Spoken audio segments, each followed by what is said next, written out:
The best follow-up email is usually already hiding in your call notes. Here is how to use ChatGPT to pull it out fast. After a call, most reps have scattered notes, half-finished thoughts, and a next step they might forget. Deals slip when the follow-up does not reflect what the buyer actually said. Example notes. Buyer needs faster onboarding. CFO wants cost clarity. Decision meeting next Thursday. Current handoff process is messy. Use this prompt. Turn these sales call notes into a follow-up email under 150 words. Include a short recap, buyer priority, next step, and one simple question. Do not add facts that are not in the notes.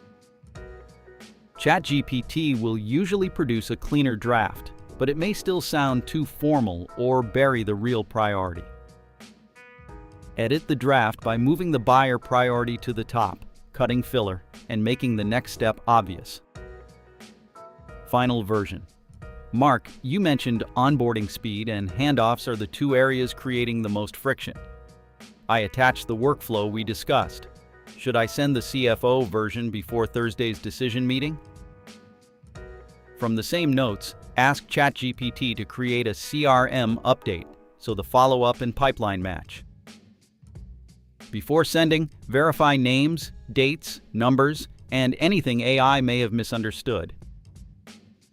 Paste notes, extract priority, draft follow-up, human edit the message, and reuse the notes for CRM. If you want the notes to follow up prompt, grab my free guide, 25 AI prompts every sales rep should steal.